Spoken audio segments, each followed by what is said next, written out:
أعوذ بالله من الشيطان الرجيم بسم الله الرحمن الرحيم ننزل القرآن ما هو شفاء ورحمة للعالمين بلغ عني ولو আয়াত। এই আয়াত সম্পর্কে অনেক কথা রয়েছে। এই আয়াত আল্লাহ তাআলার একটি নাম। ইয়া মালিকু ইয়া কুদ্দুসু, এই নামটি অত্যন্ত একটি গুরুত্বপূর্ণ একটি আয়াত এবং নাম। এটা সূরা রহমানের মধ্যে রয়েছে। বিভিন্ন জায়গায় আমরা এই আয়াতগুলো পড়ে থাকি। ইয়া মালিকুল কুদ্দুস সালামুল মুহমিনুল মুহাইমিনুল আজিজুল জব্বারুল মুতাকাব্বির, এরকম করে আমরা অনেক দোয়াই পড়ে থাকি, কিন্তু তার মধ্য থেকে এই দুটি নাম আল্লাহর, ইয়া মালিকু ইয়া কুদ্দুসু, এই দুটি নাম দ্বারা আমরা অনেক কিছুই করতে পারি, বা এই নাম দুটি দ্বারা আল্লাহ তাআলা অনেক কিছুই আপনাকে দেখাইতে পারে।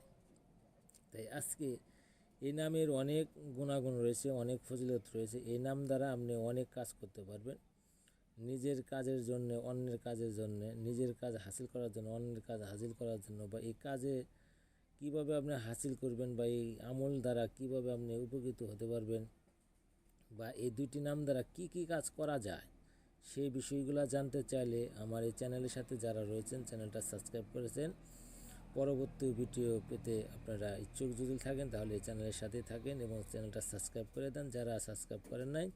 এবং আজকে যে দুটি নাম আপনারা স্ক্রিনের সামনে দেখতে পাচ্ছেন, ইয়া মালিকু ইয়া কুদ্দুসু, এই দুইটি নামের ফজিলত আজকে একটি আমি বলে দেব। এক ভাই আমাকে প্রশ্ন করছে যে ভাই, আমার শত্রুকে বাড়ি থেকে তাড়িয়ে দেব।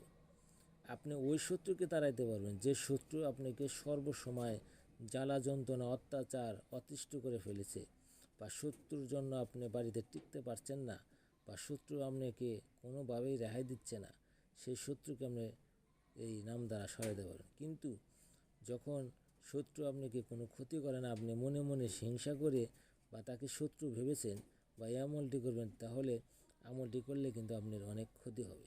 আমি আবারও বলছি, আমলটা খুব সাবধানে করতে হবে। যদি কোনো শত্রু আপনার এরকম তীব্রতা থাকে তাহলে আমলটা করতে পারেন। ইয়া মালিকু ইয়া কুদ্দুসু, আপনি কিভাবে শত্রু সরানোর জন্য কাজ করবেন? ইয়া মালিকু ইয়া কুদ্দুসু 1100 বার পাঠ করতে হবে, 1100 বার পাঠ করতে হবে ইয়া কুদ্দুসু ইয়া মালিকু। আমি আপনাদেরকে যে কথাগুলো বলতেছি, কথাগুলো মনোযোগ সহকারে শুনি।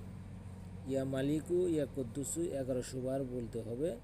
কিছু চিনির উপরে, কিছু চিনি আপনি বাজার থেকে ক্রয় করে এনে কিছু চিনির উপরে 1100 একবার করে এই ইয়া কুদ্দুসু ইয়া মালিকু এই নামটা পাঠ করবেন। পাঠ করে চিনির উপর ফু দিবেন। ফু দিয়ে ওই চিনিগুলা আপনি যে কোনো জঙ্গল বা যে কোনো এক সাইডে রেখে দেবেন। রেখে দেওয়ার ফলে এই চিনিগুলা ছোট ছোট পিপিলিকা এসে খেয়ে যাবে, খেয়ে তার গন্তব্যস্থলে চলে যাবে।